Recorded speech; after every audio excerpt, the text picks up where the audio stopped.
الحمدللہ رب العالمین، الصلاۃ والسلام علی سید الانبیاء والمرسلین، اما بعد، اعوذ باللہ من الشیطان الرجیم، بسم اللہ الرحمن الرحیم، ان الدین عند اللہ الاسلام۔ ایک ڈاکٹر اور وکیل مجھ سے بات کر رہے تھے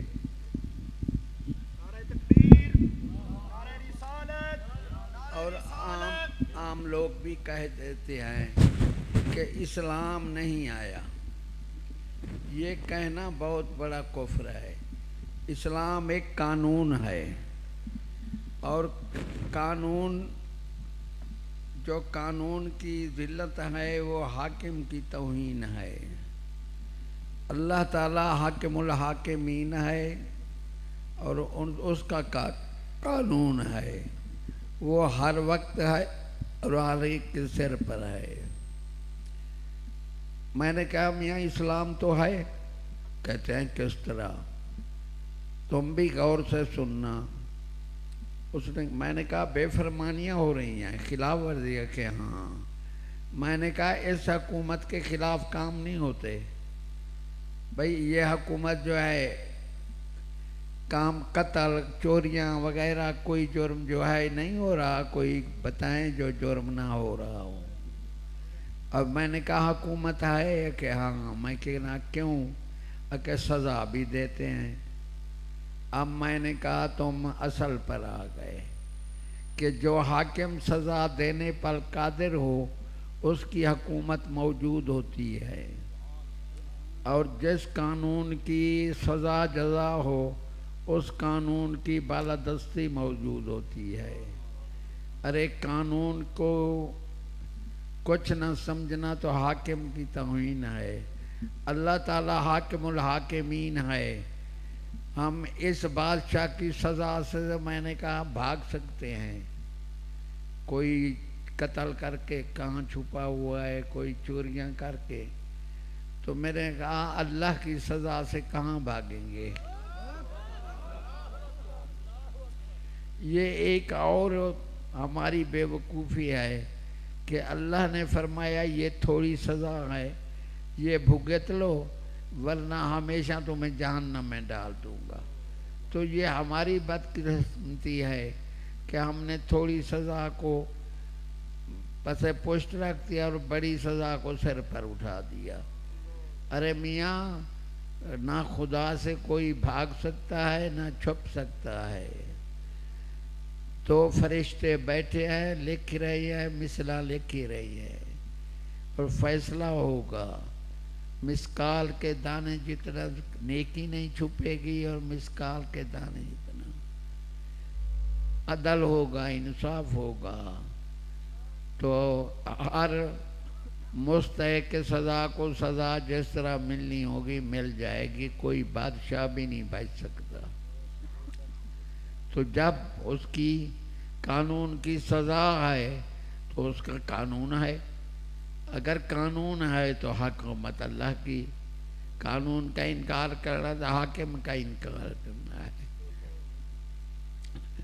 ارے یہ قانون سب قانونوں کا بادشاہ ہے، اور اللہ تعالی حاکم الحاکمین ہے، ایسا کہنا۔ دوسرا، حضور صلی اللہ علیہ وسلم کی تعریف کرو لیکن اللہ تعالیٰ کی مثال دینا جو ہے یہ شرک ہے۔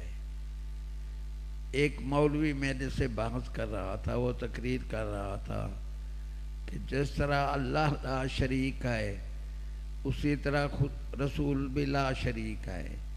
جس طرح اللہ بے مثل بے مثال ہے تو حضور صلی اللہ علیہ وسلم بھی بے مثل بے مثال ہے۔ میں نے اسے کا سوال کیا میاں حضور صلی اللہ علیہ وسلم کون ہیں؟ وہ چپ کرنے لگا۔ میں نے کہا کلمہ نہیں پڑھتا لا الہ الا اللہ محمد رسول اللہ وما محمد الا رسول ہیں؟ کہتا ہے ہاں۔ میں نے کہا حضرت موسیٰ علیہ السلام، پھر جھٹکنے لگا۔ میں نے کہا 313 رسول ہیں، لا نفرق بین احد من رسلہ۔ یہ اور بات ہے کہ کہ حضرت موسیٰ علیہ السلام رسول ہیں آپ سے شان میں کم، آپ رسول ہیں حضرت موسیٰ علیہ السلام سے شان میں زیادہ۔ رسول تو اس کو بھی ماننا پڑے گا، اگر رسول نہیں مانے گا تو کافر ہو جائے گا۔ اب مجھے یہ بتا کہ ایک مجھے معبود دکھا دے جو شان میں کم ہو معبود۔ تو جس طرح اس کا منہ کھڑا تھا وہیں ٹھپ ہو گیا۔ میں نے کہا توبہ کر، حضور صلی اللہ علیہ وسلم کی تعریف کرو، ارے خدا سے موازنہ مت کرو، وہ بے مثل بے مثال ہے، لا شریک ہے، نہ کوئی بے مثل بے مثال ہے نہ کوئی لا شریک ہے۔ وہ یہاں خاموش ہو گیا۔ وآخر دعوانا الحمدللہ۔ نعرہ تکبیر، نعرہ رسالت، نعرہ رسالت، نعرہ حیدری، نعرہ تحقیق، نعرہ غوثیہ، نعرہ غوثیہ، آستانہ عالیہ امام آباد شریف، آستانہ عالیہ مہرآباد شریف، آستانہ عالیہ گولڑا شریف۔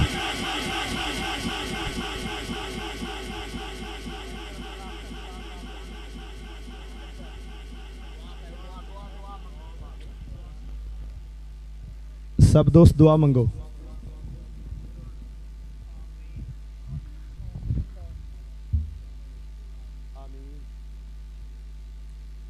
اللہ تعالیٰ فرماتا ہے ادعوا ربکم تضرعا وخفیہ، اپنے رب کو پکارو زاری سے اور آہستہ۔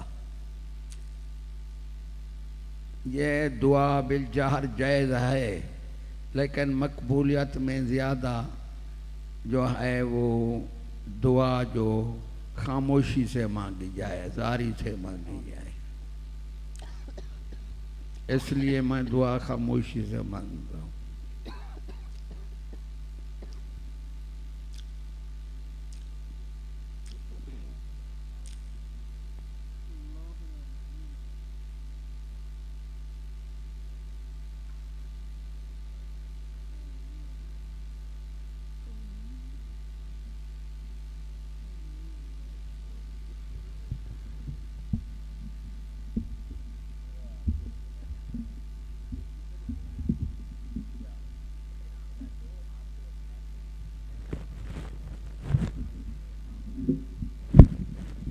سبحان اللہ۔ حضرات محترم، ابھی حضرات محفل کا محترم اختتام نہیں ہوا، آپ انشاءاللہ اسپیکر چلواؤ۔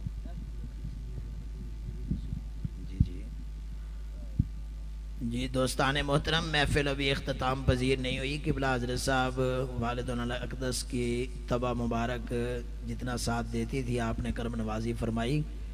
ابھی استاد محترم قبلہ حضور امام الغیرت زیدہ مجد الکریم کا خطاب مبارک باقی ہے انشاءاللہ العزیز۔ سبحان اللہ، بے شک بے شک بے شک اذان کو منور فرمائیں گے، اور آپ اسی طرح جوش خروش سے بیٹھیں۔